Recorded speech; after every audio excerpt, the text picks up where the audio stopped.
ते साधारणतः 10 वर्षापूर्वी हे मंदिर बांधलेलं आहे. 10 वर्षापासून आतापर्यंत जरी म्हणलं तर 3.5 कोटी सहज जमा व्हायलाच पाहिजेत.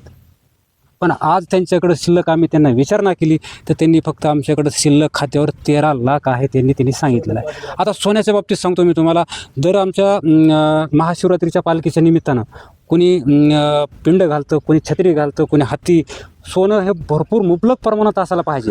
प्रत्येक गावकऱ्याला जर विचारलं तर गावाकडे किती सोनं असेल तर प्रत्येकाच्या तोंडात एकच आहे, 2, 3, 4 किलो तरी आपल्या देवस्थानाकडे सोनं असायलाच पाहिजे. आम्ही ज्यावेळेस त्यांना विचारणा केली तर त्यावेळेस त्यांनी आम्हाला 4.5 तोळे फक्त शिल्लक सोनं आहे असं आम्हाला सांगितल्यानंतर आमचे केस उभेच राहिले. जे खरेदीच्या स्वरूपामध्ये आता पाठीमागं देवस्थानला लाईट फिटिंगचं सामान खरेदी करण्यासाठी सर्वजण पुण्याला गेले. लाईट सामान हे फक्त 2.5 लाख रुपयाचं आणलं, पण बिल हे 5 लाख रुपयाचं जोडलं गेलं आणि त्यांची सुद्धा तक्रार झालेली आहे. किंवा अध्यक्ष म्हणतो सचिवानं 2.5 लाख रुपये खाल्ले, त्याच्यातले मला एक रुपया सुद्धा मिळाला नाही. ह्याच्यावर सुद्धा त्यांचं ते 2.5 लाखाचे पैसे वाटून घेण्यासाठी सुद्धा वाद झालेला आहे. हे सुद्धा आमच्या कानावर आहे. मध्यंतरी एक विशेष संस्थांच्या अपारा संदर्भात आपण एक उपोषण सुरू केलेलं आहे. नेमकी ती माहिती काय सांगा. आज 9 तारीख 3रा महिना, आम्ही 27 तारखेला लिगी अर्ज सगळीकडे देऊन आज कालच्या 8 तारखेपर्यंत आम्हाला काय जे माहिती पाहिजे होती ती त्यांना लिगली दिलेली होती, त्याच्यातून मिळण्याचा आम्ही संदर्भ केला होता. पण त्यांच्याकडून कुठल्याही प्रकारची माहिती आमच्यापर्यंत पोहोचली नाही. त्याच्यामुळं आज सकाळी आम्हाला निर्णय घ्यावा लागला की आमरण उपोषणाला बसणार लागतं आहे, असं हे काही देऊ शकणार नाहीत. त्याच्या संदर्भात आज आम्ही पहिला दिवस आमचा सुरुवात झालेली आहे. तुमचं जे फलक आहे त्यामध्ये तुम्ही एक उल्लेख केलेला आहे की मनमानी कारभार आणि भ्रष्टाचार. तर नेमकं कशा प्रकारचा आहे भ्रष्टाचार? सोमेश्वर देवस्थान जिरेवाडीचं हा परळी तालुक्यात तो नाही, बीड जिल्ह्यात नाही, महाराष्ट्रात पूर्णपणे जागृत आहे. आणि महाराष्ट्राच्या प्रत्येक गावातल्या नागरिकाला माहिती की सोमेश्वर देवस्थान हा जिरेवाडीला आहे. अन्नदान हे ग्रामीण भागामध्ये पहिलं अन्नदान जर असेल तर हे जिरेवाडीसारख्या ठिकाणी एवढं होतं की खूप मोठ्या प्रमाणात अन्नदानाचा साठा चालू. तुम्ही पण त्यांच्यासोबत उपोषणाला आहेत. नेमकं काय सांगाल की त्यांनी जसं सांगितलं की बाबा देवस्थान खूप जुनं आहे आणि याच्यामध्ये भ्रष्टाचार आम्हाला जाणवत आहे, नेमकं काय आहे प्रकार? त्यांनी काही आम्हाला पावत्या वगैरे केले दाखवत, चांगलं मंगलभवनचं कामकाज चांगलं करावं ही आमची इच्छा आहे. त्यांनी भ्रष्टाचार बंद करावा. त्यांनी तुम्ही काय त्यांच्यासोबत चर्चा केली की खूप 2-3 महिने चर्चा करावं ना. त्यांचं म्हणणं काय ते मिटिंगला येत नाहीत. हो येतो म्हणते मिटिंग, एकदा मिटिंगला आली पण मिटिंगला आलीच नाहीत. ते उलट त्यांनी आमची गुन्हा दाखल केला. कशाच्या माध्यमातून भ्रष्टाचार झाला? भ्रष्टाचार म्हणजे आता वर्षाचं जर आमचं देवाचं उत्पन्न अंदाजी ढोबळ ह्याच्यात धरलं तर 35 लाख होते. तर हे आम्हाला कधी विचारलं की फक्त 13 लाख जमा आहेत, 10 लाख जमा आहेत. म्हणजे तुमचा अंदाज आहे किंवा एक जो साधारणतः 35 लाखाचं इन्कम आहे, हा पण सांगताना ते सांगतात की 13 लाख रुपये जमा आहेत आमच्यात. 25 वर्षापासून उत्पन्न आहे ना हे. मग ते वर्षाला 35 लाख रुपये अंदाजी ढोबळ. ते केव्हा विचारलं इतका खर्च झाला, ह्या भीतीला 40 लाख लागले, राजस्थानीमध्ये 10 लाख जमा येतं, दीनदयाळमध्ये इतके येतं असं. आपल्यासोबत सरपंच सुद्धा आहेत. सरपंच काय सांगाल की जो उपोषण सुरू आहे ग्रामस्थांनी सुरू केलेला आहे, नेमका तो विषय कसा आहे आणि कशा प्रकारचा भ्रष्टाचार आहे? भ्रष्टाचार वेगवेगळे स्वरूप आहे. आता पहिला जर सांगायचं झालं तर पावत्याच्या स्वरूपात देणगीच्या पावत्या आहेत. देणगी देणाऱ्याच्या पावत्या भरपूर आहेत, पण त्या पावत्या खात्यामध्ये पैसे त्या देणगीच्या पावत्याची जमा होत नाहीत.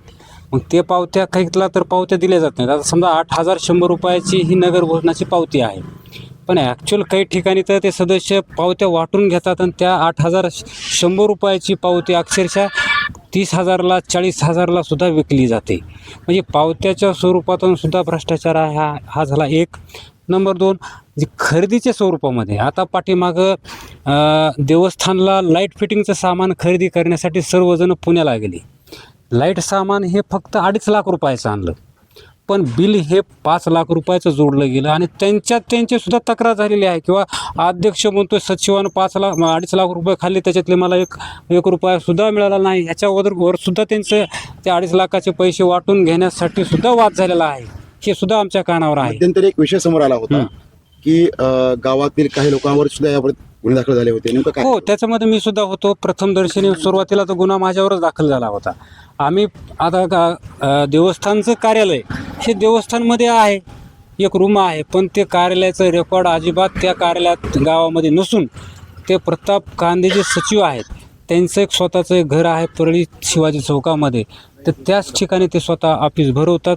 आता त्या ठिकाणी ऑफिस असल्या कारणानं आम्ही त्या ठिकाणी त्यांना विचारायला गेलो किंवा आमच्याकडे मिटिंगला या, गावासमोर या आणि एकदा हिशोब वाचून दाखवा, नेमका आमच्या तक्रारी ज्या आहेत ते ऐका आणि त्याच्यावर समाधानकारक उत्तर द्या आणि त्याच्यावर कारभार व्यवस्थित चालावा. यासाठी आपण सगळेजण संघटित होऊ, एकत्र येऊ आणि गावाला किंबहुना देवाची प्रगती व्यवस्थित करू, यासाठी आम्ही त्यांना विचारणा करण्यासाठी गेलो होतो. तर त्याच्यावर त्यांनी आमच्यावर गुन्हे दाखल केले.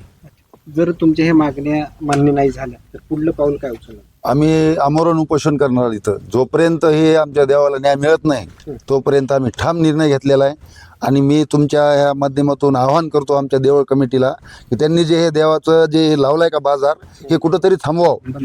हे महाराष्ट्रभर आपलं जे देवस्थान आहे ह्याची चर्चा त्यांनी आज एवढ्या ह्या स्टेपला आणून ठेवली. आता 3 महिने झाले साहेब आम्ही हे वाट पाहत होतो की ही वेळ येऊ नये, मात्र त्यांनी स्वतः ही सुरुवात केली पोलीस स्टेशनला जाऊन. आम्ही 3 वेळेस लाईव्ह कॅमेऱ्यामध्ये येऊन गावामध्ये मिटिंग बोलवली होती, पण कुठल्याही मिटिंगला त्यांनी आमच्या दाद दिली नाही. आणि कुठलाही त्यांचा असं आता एक विषय झाला आहे की आमचं कुणीच काही करू शकत नाही. मग हे विषय साहेब कुठंतरी थांबायला पाहिजे. ह्या उद्देशानं आम्ही जे आज पाऊल उचललं आहे आणि हे पाऊल आम्ही न्याय जोपर्यंत मिळत नाही तोपर्यंत आम्ही इथं आमचं जागेवर मडं जरी पडलं तरी आम्ही देवासाठी उठणार नाहीत. हे आमचा ठाम निर्णय. सरपंचचं म्हणणं आहे की लाईट फिटिंगच्या कामाचा खर्च जो आहे तो 2.5 लाखाऐवजी 5 लाख दाखवला. हो, मात्र तुम्ही एक उपोषण करते आहात, मात्र तुम्हाला काय वाटतं कोणकोणत्या माध्यमातून भ्रष्टाचार? अगदी खरं आहे साहेब. हे ह्या गोष्टी त्यांनीच त्यांच्याच म्हणजे सदस्य जे आहेत त्यांच्या कमिटीमधले आहेत त्यांनीच केलेले कार्यक्रम आहेत हे, पण त्यांचंच कधी कधी जमत नाही. म्हणून हे एक काहीतरी सांगतंय ते काहीतरी सांगतंय, मग देवालाही कुठेतरी गोष्ट सहन झाली नाही. त्यामुळे हे देवानं आम्हाला असं बळ दिलंय आणि आम्हाला असं सांगतात आणखी किंवा सरपंचाला आम्हाला लाख रुपये दिले, 2 लाख दिले. मी आवाहन करतो आमच्या गावातल्या नागरिकांना, ज्यांनाही वाटत असेल मी सरपंचाकडून 1-1.5 रुपया घेतला असेल तर त्यांनी देवाच्या पिंडीतलं पाणी शिवावं. मी तिथं येतो स्वतः. त्यांना जर वाटत असेल तर मी तर आतापर्यंत सांगतो, मी जर 1 रुपया जरी कुणाचा घेतला असला किंवा काही विषय असला आमचा तर त्यांनी समोरासमोर यावा गोष्टीला, मी त्या गोष्टीला त्यांच्याशी चर्चा करतो. थोड्याफार प्रमाणामध्ये का होईना सुशोभीकरणासाठी जसं की लाईट फिटिंगचा असा विषय घेतला, मात्र ते पैसे खर्च कमिटीवाले करतात का नाही? नाही, खर्च तर यावं का साहेब, खर्च तर 10 रुपये करायचे आणि 100 रुपयाचं बिल. भ्रष्टाचार होतोय असं तुम्ही? हो, नक्कीच. त्यामुळेच हे आम्हाला पाऊल उचलावं लागलं साहेब. नाही, तुम्ही म्हणले किंवा वर्षाला साधारण 30-35 लाख देवस्थानकडे जमा होतात. हो, 19 वर्ष झालं ते तुम्हाला हिशोब देत नाहीत, पावत्या दाखवत नाहीत. साधारण किती कोटीचा भ्रष्टाचार असेल हा? एक अंदाजे काय वर्षाला असावा? 35 आता कोटीचा आम्ही तेवढा म्हणू शकत नाही कारण देवाचा विषय आहे, आम्हाला तेवढा नाही. पैसे भक्तांनी टाकलेले पैसे आहेत. हो, म्हणजे वर्षाला 35 लाख बी येत असले तर साधारण 19 वर्षाचा हिशोब केला तर ती कोटी. नाही, आमच्या सोमेश्वर मंदिरच्या देवस्थानचं मंदिरचं काम झालेलं आहे साहेब. 1 5-7-8 वर्षापूर्वी 10 वर्ष झालं असेल कसं सरासरी. साधारण किती असेल? त्यावेळेस मात्र पूर्ण सगळा खर्च झालेला होता आणि काही असे शिल्लक पैसे होते देवस्थानला की काही प्रमाणामध्ये भ्रष्टाचार होतोय ना? नाही तुम्ही जे म्हणलात की 30 ते 35 प्रतिवर्ष जमा होतात, ते साधारणतः 10 वर्षापूर्वी हे मंदिर बांधलेलं आहे. 10 वर्षापासून आतापर्यंत जरी म्हणलं तर 3.5 कोटी सहज जमा व्हायलाच पाहिजेत. पण आज त्यांच्याकडं शिल्लक आम्ही त्यांना विचारणा केली तर त्यांनी फक्त आमच्याकडं शिल्लक खात्यावर 13 लाख आहे त्यांनी सांगितलेलं आहे. आता सोन्याच्या बाबतीत सांगतो मी तुम्हाला, दर आमच्या महाशिवरात्रीच्या पालखीच्या निमित्तानं कोणी पिंड घालतं, कोणी छत्री घालतं, कोणी हत्ती. सोनं हे भरपूर मुबलक प्रमाणात असायला पाहिजे. प्रत्येक गावकऱ्याला जर विचारलं तर गावाकडे किती सोनं असेल तर प्रत्येकाच्या तोंडात एकच आहे, 2, 3, 4 किलो तरी आपल्या देवस्थानाकडे सोनं असायलाच पाहिजे. आम्ही ज्यावेळेस त्यांना विचारणा केली तर त्यावेळेस त्यांनी आम्हाला 4.5 तोळे फक्त शिल्लक सोनं आहे असं आम्हाला सांगितल्यानंतर आमचे केस उभेच राहिले. आश्चर्य वाटतं की एवढं 20 वर्षापासून 10 वर्ष, ठीक आहे 20 वर्षापूर्वीचं सोनं मोडलं असेल मग नवीन मंदिर बांधण्यासाठी, मान्यही करू आपण. चला 10-15 वर्षापासूनचं तरी सोनं दाखवा ना तुम्ही. 10-15 वर्षापूर्वीचं सोनं फक्त 4.5 तोळे 46 ग्राम शक्यच नाही आहे. आणि ही गोष्ट आमच्या गावातल्या कोणत्याच व्यक्तीला विश्वास न बसणारी गोष्ट आहे. म्हणून भ्रष्टाचार निश्चितच आहे आणि त्याच्यासाठी आमची मागणी एकच आहे, फक्त किर्द, लेजर आणि पावती बुकच द्यावेत. आम्ही मागण्याचा काय असा खंडीभर यादी बनवलेली नाही आहे. फक्त किर्द द्यावी त्यांनी, लेजर बुक द्यावं आणि पावती बुक द्यावं. त्याच्यामध्ये दूध का दूध, पाणी का पाणी ताबडतोब आपल्याला कळेल. आणि काही भेट दिली कोणी प्रशासनाच्या? प्रशासनाचं आत्तापर्यंत कोणीच या ठिकाणी आलेलं नाही आहे. आज पहिला दिवस असल्या कारणानं किंवा मला माहीत नाही, पण यानं अपेक्षित होतं पण आता